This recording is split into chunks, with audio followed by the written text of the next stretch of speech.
Welcome everybody, this is my FireBlade revival project.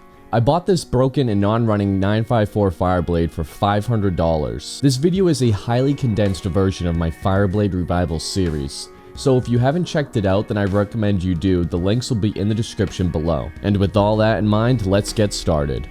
I noticed the wiring harness was in rough shape. I decided to try my best and rewrap the wiring harness and fix any damage the previous shop caused.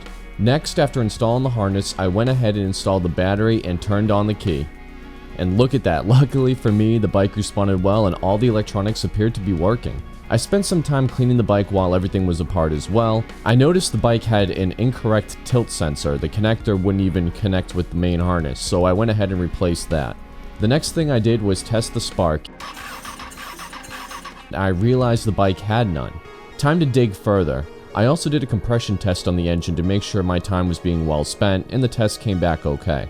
After poking around with a multimeter, I discovered that the ignition was the source of all my problems. I replaced it with an OEM one, and now the bike has spark again. My bike was missing some parts, so I went ahead and bought a used K&N air filter, which I cleaned and re-oiled. Next, I installed the air filter into the bike along with the airbox and velocity stacks. After replacing the fuel pump banjo bolt and fuel pump gasket, I then installed the gas tank and attempted to start the bike.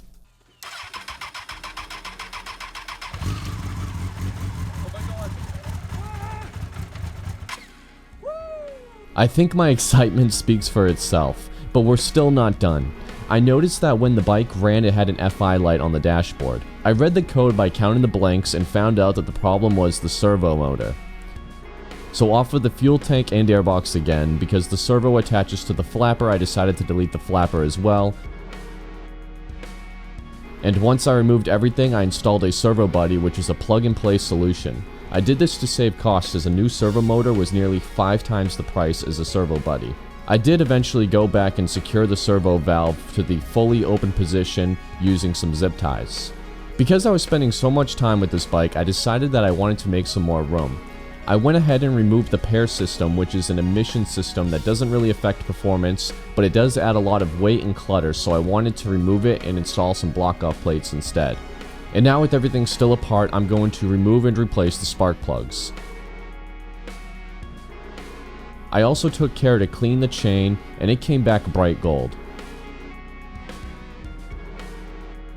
Next was the oil. I figured I didn't know the age or condition of the oil, so I might as well replace it. And of course I used a new oil filter as well. Although I'm not a big fan of K&N oil filters, it came with the bike, so I decided just to use it for now. Because obviously at some point this 954 was involved in a crash, the radiator tabs were broken off. Rather than weld new ones on, I decided that I was going to just replace it with a brand new unit I found on eBay. Plus, this was a great chance for me to flush out the system and add new coolant to it. I then took apart the brakes and cleaned the slide pins and pistons. I also flushed out the brakes and put in brand new brake fluid as well. I then painted a few parts and ordered a set of monster fairings for the bike. Before installing the fairings, I went ahead and ceramic coated the entire set of fairings. Now all that was left was to install the fairings and add some vinyl to the fuel tank, which I ended up cutting from a piece of red vinyl.